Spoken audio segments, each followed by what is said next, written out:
beat the living hell out of this engine, so it's probably fine.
Well, this video is not supposed to be about that thing, but it just broke. And this video is still not going to be about that thing breaking, but let's take a look.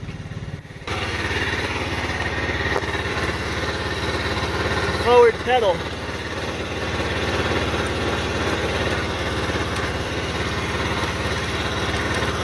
But for whatever reason, the linkage for the reverse, it still goes in reverse. Transaxle's that up in there. So, let's see what we got. I'm an idiot. I forgot the transaxle is actually at the back on this thing. And there is a cable going in. Actually, yeah, there's a cable going in on both sides. I gotta figure out which one's which. But there should only be, I would think it would be just like a regular hydro. There should only be one linkage, really.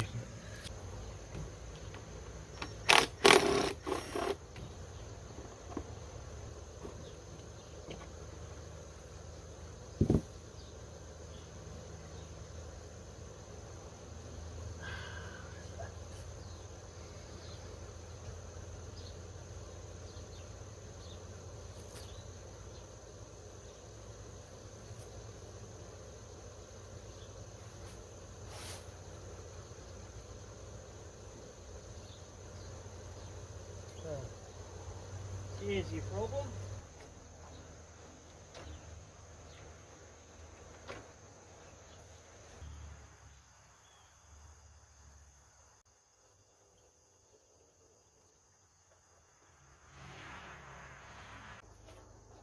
Alright, we are going to try the ultimate redneck fix here.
So, at what point does a collection become a hoard?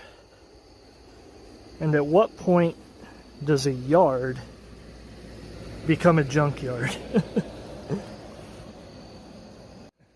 I don't think we're quite there yet. I mean, look, we still have open parking spots for more junk.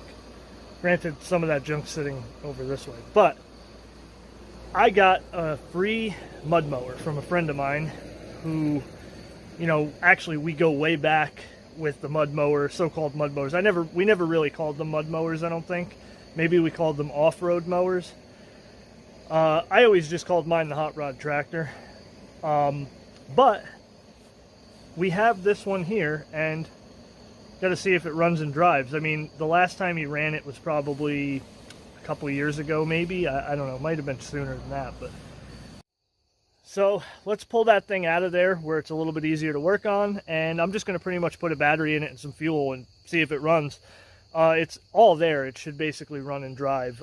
He did say it might need a carburetor for two reasons, actually. We'll get into that when we get into it. So let me pull it out and see what we got.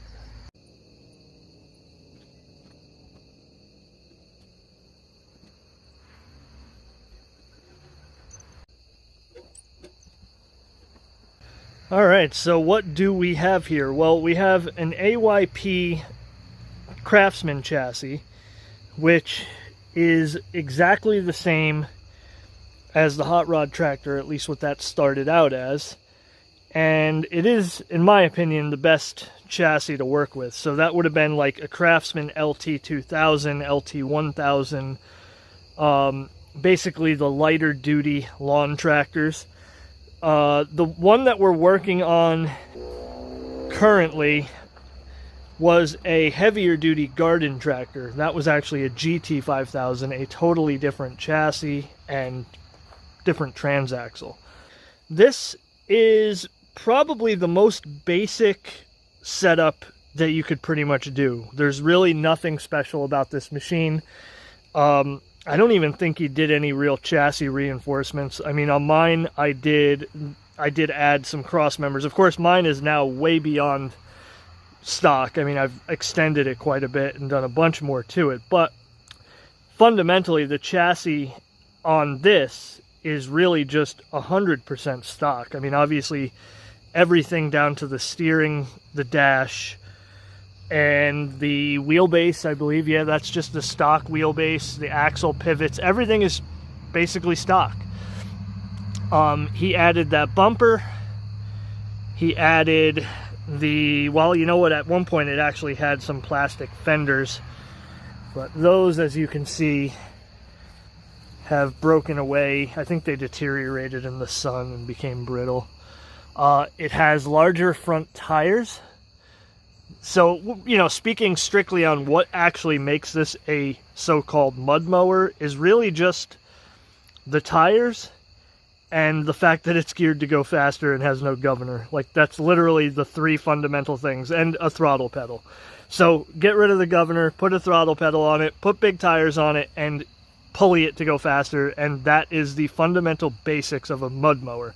And then take it one tiny step further and do an exhaust. So see, the exhaust has a very small muffler. I can't tell. See if you can see that down there. Well, you can't. You can kind of just see it. See that? That appears to be some kind of like straight through glass pack. Probably like a factory mower muffler of some kind. And it runs down the frame. That's actually the coolest part about this to me, is that he has the out the back exhaust. And I don't know what that is, like a galvanized fence post or something, but it's all you need on these little tiny, like, you know, 1 inch, 1.5 inch, whatever that is. Probably like 1.5. And then the other thing is the fender in the back, which I forget what he told me he made that out of, but, you know, it's more or less factory mower fender parts that are modified and welded together. So I don't know if this I don't think this was a square body. The older Craftsmans have like a square rear fender. I think he just used some kind of a square body, because actually this is the original. This middle part is the original round body fender. And then this is, I don't know what particular machine those are off of, but those are obviously something entirely different. And then wherever the controls would have come through, he welded the patch over that. You know, overall, it's kind of cool because it really just puts out a factory appearance. That rear fender, just, if you didn't get close and see the welds, it kind of just looks like a factory rear fender setup. And then, of course, they did not come with these luxurious big Cub Cadet seats with the armrest. Obviously, it's not a Cub Cadet. I just realized it was a Cub Cadet seat, too. I thought it was a Craftsman seat. But, yeah, that's pretty much it. He modified the shifter slightly, I guess more or less probably just to shorten it and put it in a different position. And that might even be a Cub Cadet shift knob. I'm not sure. 12-inch rear wheels on a 5-lug pattern with, let's see what size of the rears on this. Oh, there we go. So these are 25 by 8. 25 by 8 by 12s on the back. And then it has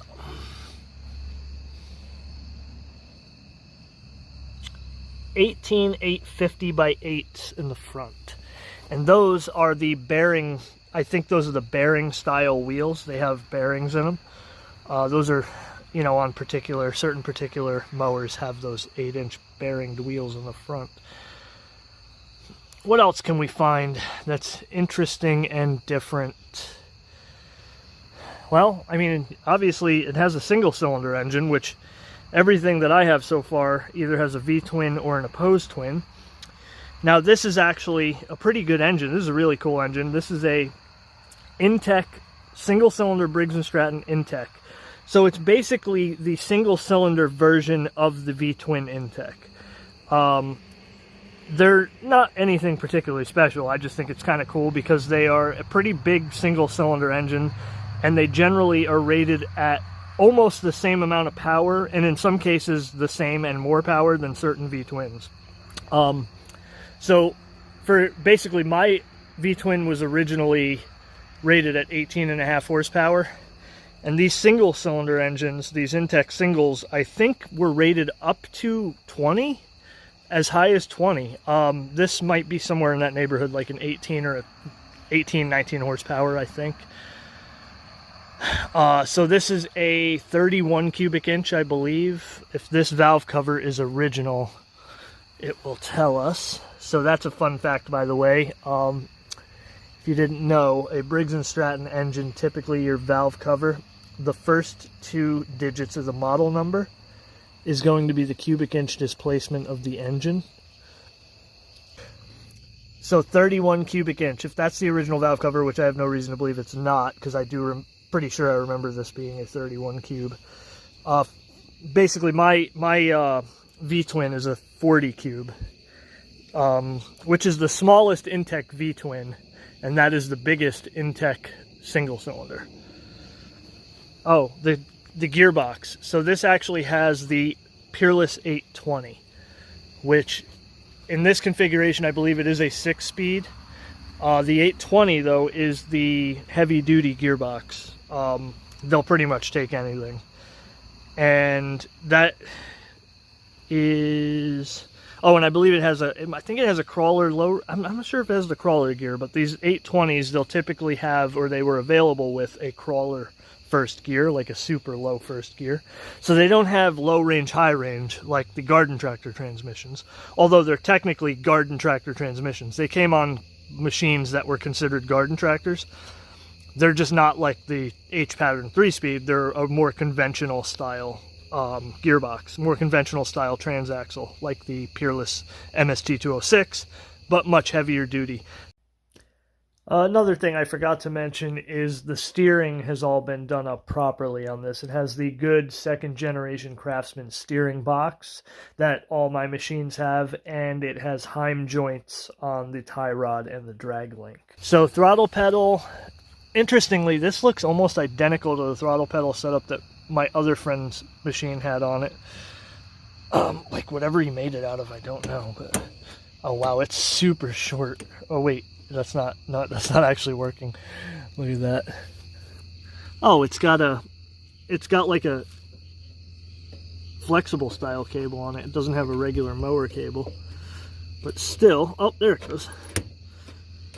That's kind of janky. I think you know what it is? That needs to be adjusted is really what's going on there. I don't like that. So I guess I'm really just going to do the most basic stuff right now. I don't know if I should even pull the bowl, to be honest. I think I'm just going to put some power to it, put some gas down its neck, and see what happens. I'm going to check the oil right now. I got a battery on charge. I think I'm just going to go ahead and clean these cables up with the wire brush. And we'll get some power to it and see what it does. So the belt is not connecting. It is also at neutral. And of course there's nothing. Alright, so we got our starter solenoid right down in here, okay? Power comes in on one side, goes out to the starter on this side. That little wire there in the middle, oops, of course, get focused. Yeah, this little white wire right here. Focus. Well, we got to test that. When you hit the ignition, when you turn the key, that should get 12 volts. I'm going to guess it's probably not getting anything, and it's likely that the ignition switch is our issue because it's been sitting outside forever. Those are prone. Oh wait, what do we got going on here? Well, that's probably nothing. Oh, there's more wires cut too.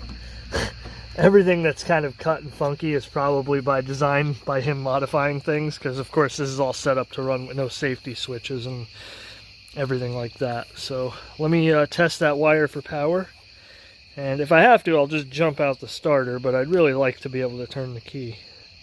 Alright, well, I got no power getting to that solenoid. So, let's just see. It's the ignition switch. Hopefully not one of these funky wiring deals here.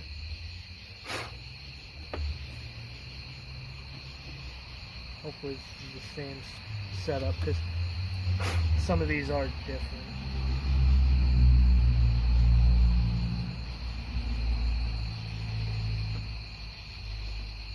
Oh, come on. Seriously? What did I have for a key on that thing? Oh, come on, really? I think I have a key on another one. Hang on.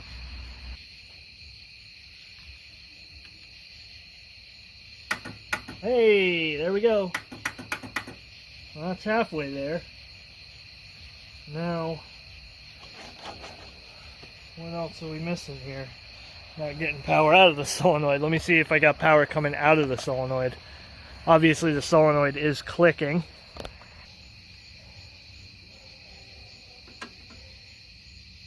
Oh, no, I got nothing. Oh, wrong key.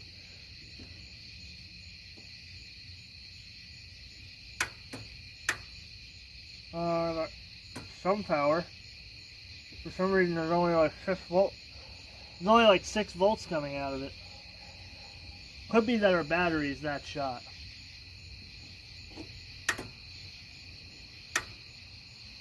Yeah.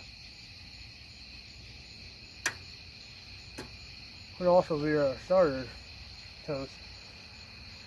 Alright, 12.6.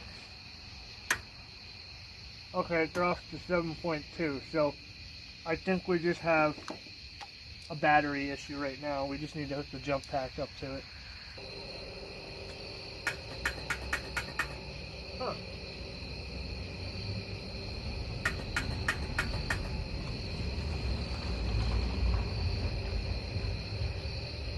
Thinking that starter might be shot. Oh. Nope. Starter shot. Huh. Starter and the front? There's a starter and the solenoid shot?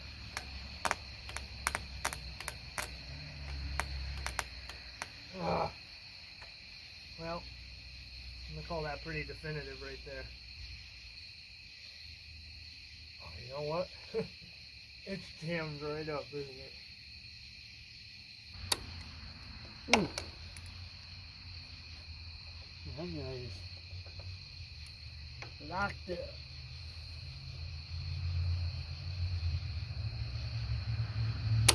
Come on, what is going on here?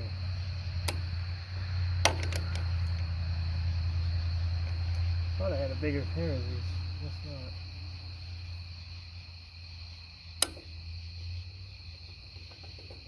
There she goes.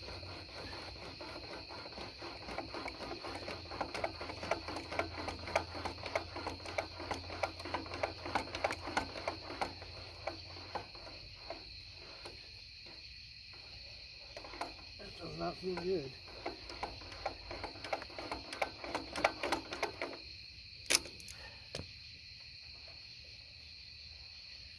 That guy is toast. There's no way. Oh man.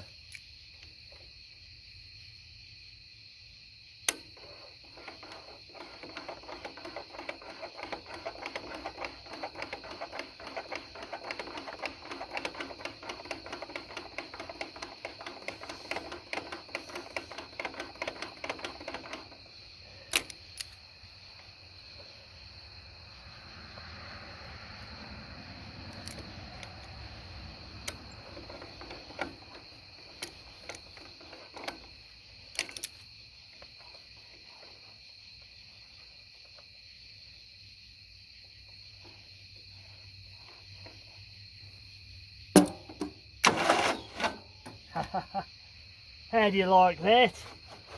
Bet you we can power her back to life. Let's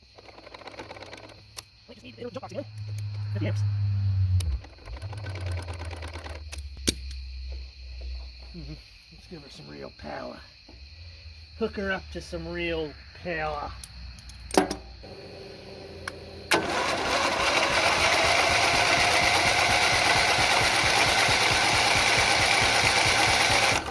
That's how it's done.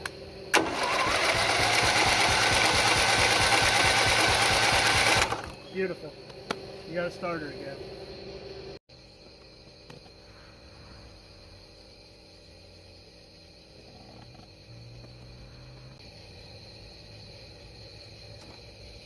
Come on. There is no choke on this thing. It's been removed. So I'll just use my hand for the choke.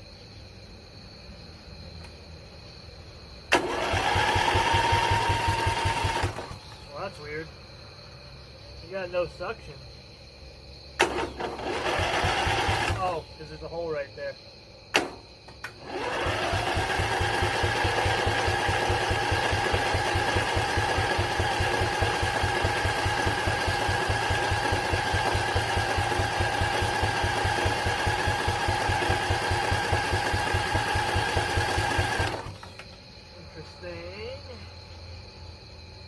Remember, he did say it needed a carb.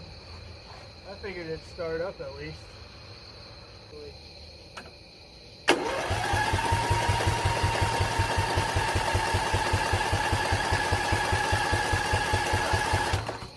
It almost seems like there's no spark. Feel off.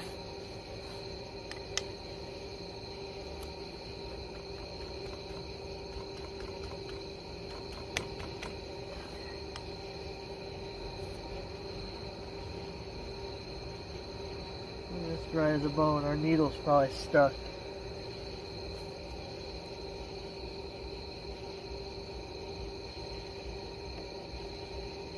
Oh, ain't no fuel in there.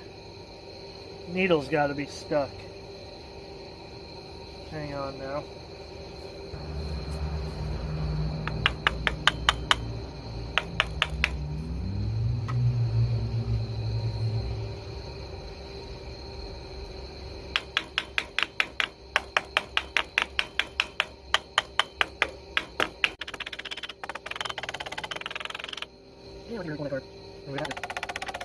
Son of a...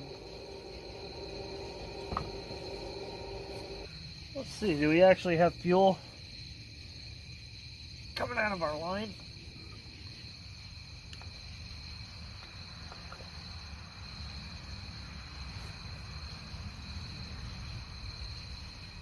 Oh, wait a minute. Wait a minute. We are dry as a bone at our fuel line. Fuel is on. It's dripping a little bit. Yeah, we got some sort of cloggage going on here.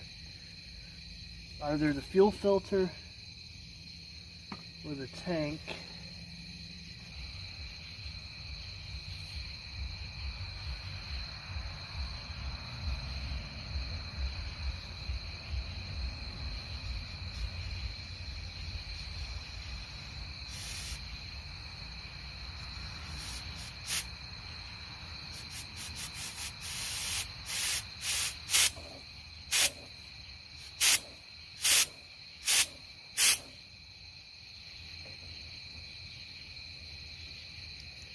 Well, it made it through, but it's still not flowing. It's interesting. Maybe that filter's shot.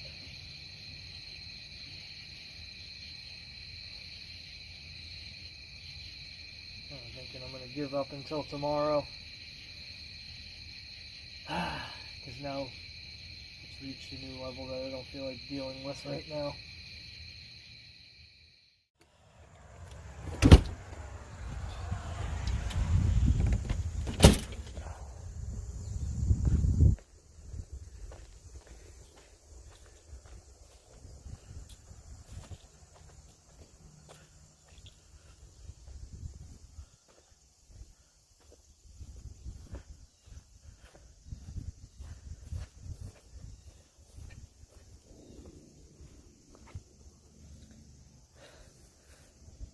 Alright, so we got to deal with this clogged fuel line. I was thinking about the carburetor, and since I pulled out that fuel solenoid, basically the bottom plug for the carburetor, it was dry. It was a little rusty looking, but there's not a bunch of really bad goop on there, so I'm thinking it might be okay inside the carburetor. There might not have been any fuel in there. So I'm just going to try to get that fuel flowing and go ahead with what I was doing. We're just going to try to start it as is. And then if it really doesn't want to run on that carburetor, then we'll have to pull it. But yeah, let's see if we can figure that out. Maybe the fuel line itself is just collapsed inside.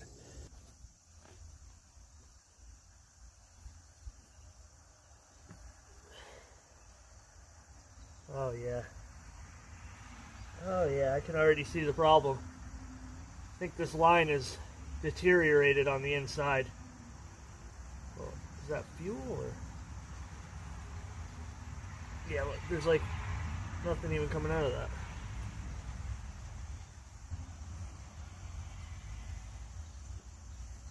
Oh. Yeah, it's completely clogged. Well. Oh. Oh, I gotta fucking get a drink. Yeah, there's something. It's probably the line itself. In fact, I almost think I can feel it right there. Well, what happens is these fuel lines, these rubber fuel. Oh god, I gotta get a drink. These rubber fuel lines get all messed up on the inside, and they just come apart on the inside or collapse. There you go.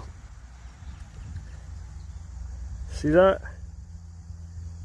The line, the rubber inside there is, let me see here.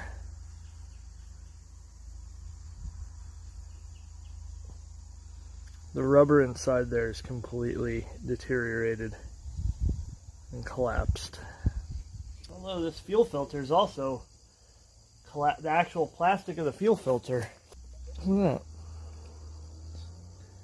Kind of weird.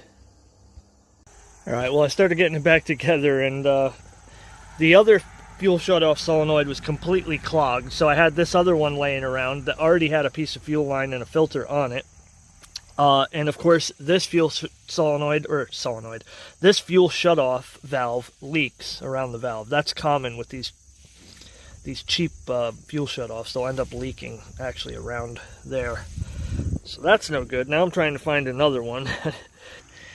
The throttle return spring has me a little nervous. This guy right here, that doesn't do it for me. So I found this one. I have a stash of springs, but I think, well, the good ones I already have in use. And this is a nice one, but it's a little bit big, too long, but it's not really too long. So check it out.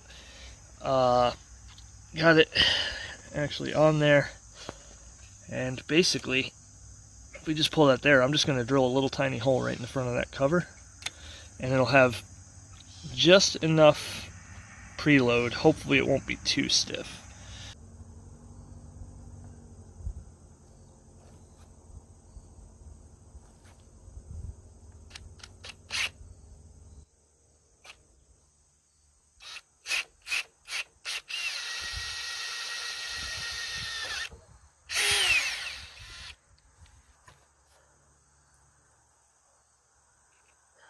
Beautiful. Oh yeah, works perfectly now.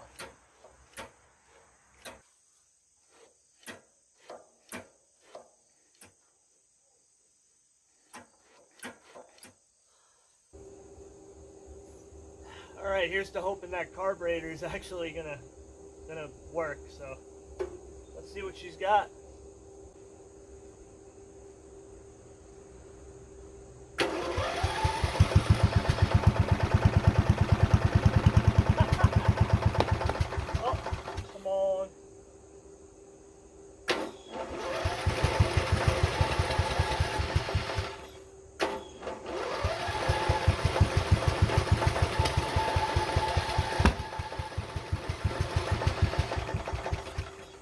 Man, are you serious?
sounds a little knocky.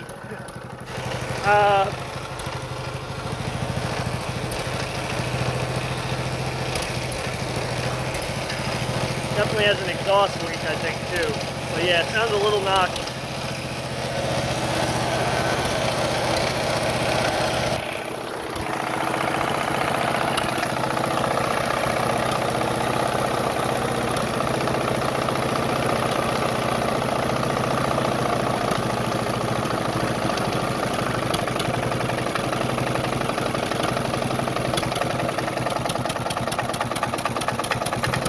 Might be overflowing the needle.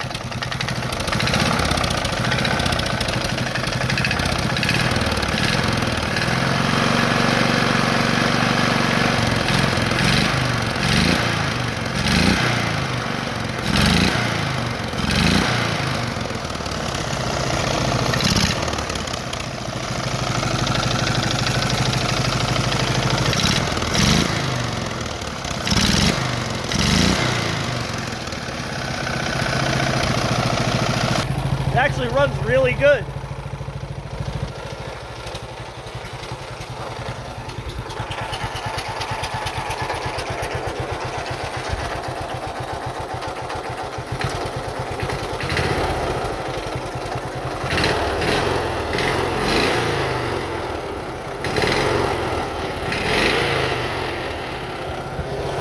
Yeah, you hear that? Definitely has a little bit of a knock to it. That's just an exhaust leak, but I don't think it is. Although it is only on throttle. He beat the living hell out of this engine, so it's probably fine.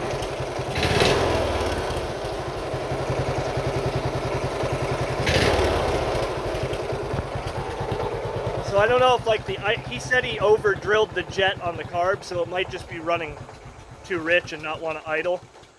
Or it might be overflowing the needle and flooding it out, and that's why it died. So I'm gonna fire it back up and we'll get a nice exhaust clip of it.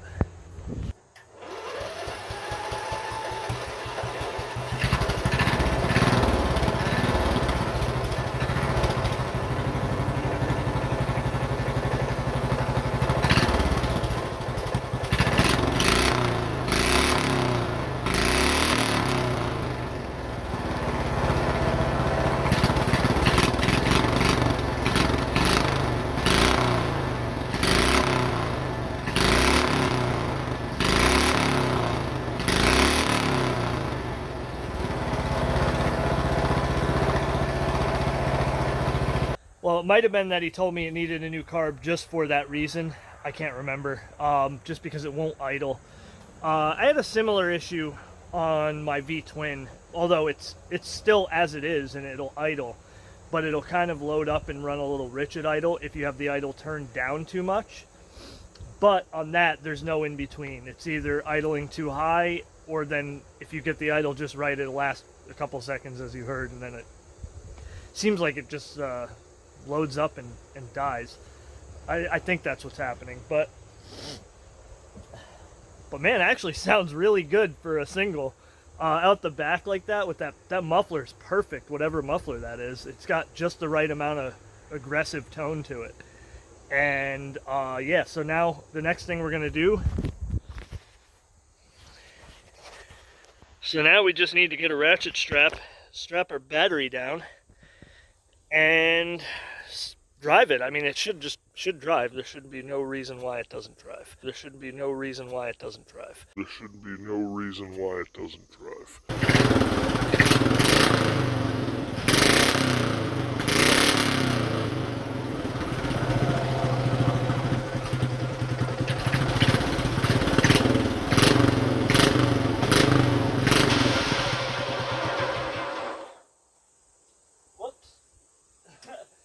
Clutch just popped out. Yeah, that transmission might not be happy. Or there's a locked up idler pulley or something.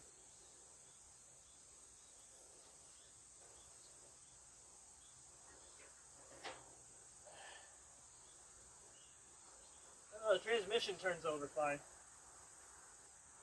Oh, yeah. there's a locked up idler pulley. Alright, so we'll have to go look around and see if we get another idler pulley. That idler right there is locked up. I might be able to free it up, actually. I'll pull it off there and see what it's like. But well, so far we've been pretty lucky. We haven't actually had to replace anything, and I almost got lucky on the idler pulley. So basically, the bearing, once I messed with it and I actually spun it with a drill, the bearing freed up quite nicely. It's pretty smooth. And in my experience, you can get a little bit more life out of these by simply popping the little rubber thing, the dust shield off this bearing, and putting grease in there. And as long as they're not completely rusted out, they'll work fine for a while. And this is pretty smooth. Unfortunately, that is a problem. Now, I didn't realize, too, that this isn't even the correct pulley for the orientation that it's at. I mean, it was obviously working fine like that, but this is a flat idler, which is meant for the back side of the belt, and he had this set up on the V side of the belt. It should have a V idler, but this, I doubt that happened just now. That's longer-term destruction there. It might have been locking up on him when he was last using it, I guess. But you can't have that on an idler pulley on these things, because when you have that, the belt will just be going pop, pop, pop, pop, pop, pop, pop, pop. It'll really be slapping around. So I should have something, another one, hopefully maybe a V idler that we can use. And I'll see if we can get it back together. Well, I didn't want to necessarily take a tractor apart if I didn't have to, so I actually did have this flat idler laying around. It's roughly the same. It's slightly smaller in diameter, but that belt was really tight, so it should work fine. So that's the spacer that was on there, so we'll just need to knock that into the bearing, and that should work for now. There's many different applications that have different sizes of these spacers. Most of them are usually really short, but I just wanted to show you when you can just knock those out. You just want to have a socket that's the size of your middle part of your bearing race there, and you know, when you knock it out, use a deep socket. That way you can actually knock it into the socket. Now, one like this would be a lot more challenging because it's much bigger than usual, but putting it back in, same thing. Just lay it on the socket, make sure it's perfectly straight on there, and just knock her in, and you can see usually they do just go in real easy. Alright, we're finally ready to try this thing out. I got that idler pulley on there, and I also went ahead and took what was left of those mud flap fender deals off of there. I did try fitting a hood onto it, but I don't have anything that'll work, and that Husqvarna hood that I had on there, I'd have to trim it in order for it to clear the tires. So we're just going to run it like this. So, oh, and it has absolutely no brakes. Like, there's not even brakes on it at all. So it could be a little sketchy, but let's putt it around for a bit. We'll see how slow that low first gear is, and then we'll take it from there.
All right, well, it's not charging, so I'm just topping it off.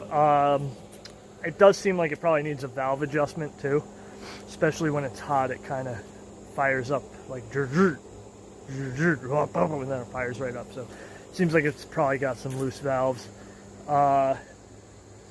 It's crazy. It actually rides really smooth with those tires on it, getting up the driveway like that. If I did that on the hot rod tractor, it's like really bouncing all over the place and rough. That thing's really controllable. That regular basic machine almost seems like, I wouldn't say it drives better than the hot rod tractor, but it is way smoother. Kind of running out of time. I was gonna take it for a drive through the woods or something, but also with it not charging and really not wanting to idle is kind of, if I stall it and can't get it started again, that would kind of suck. So I might just take it into my little hill climb over there. Just do that once or twice. And then we'll call it for now. I do want to do a bunch more stuff to this in the future.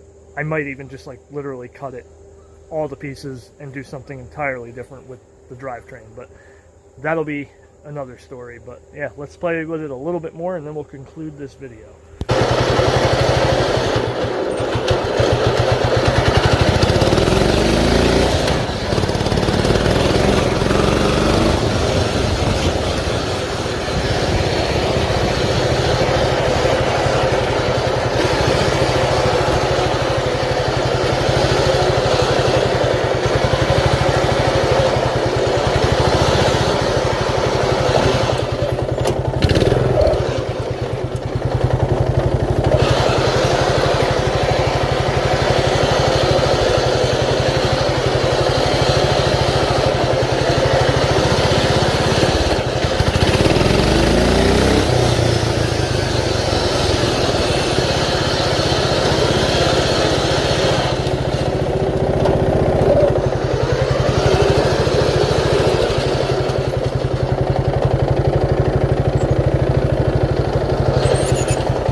Alright guys, well,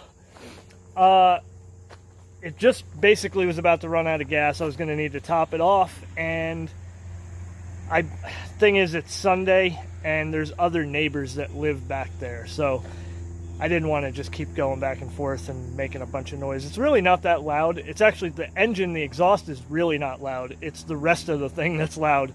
I think there's a bad idler pulley up in the front. It's ridiculously loud in person. I don't know if in the video, if it comes across that just metallic, shrieking, horrible noise. But yeah, I'm gonna call it for today. It works flawlessly. It's a little bit sketchier than I'm used to because it's so high up and you're sitting all the way up on top of it. You know, my machines, I lower the seat all the way to the frame if I can. But anyway, I really do want to get them to somewhere where I can really have a good time with them in the future without as many restrictions, you know. So do me a favor and go back on my channel and look at old videos. Find something you like, binge watch them all, anything, you know, it all helps. It really helps the channel the more you guys watch. So other than that, if you're not subscribed, subscribe. If you like the video, then like the video. If you didn't like the video, well, then like it anyway, and then leave a comment about how you didn't like it. And share it with your friends. I think that covers it all. Thank you guys for watching, and I will see you next time. You know, it actually looks pretty legit sitting next to the hot rod tractor. Looks a lot better with a hood on it. Even though that's like the ugliest possible hood.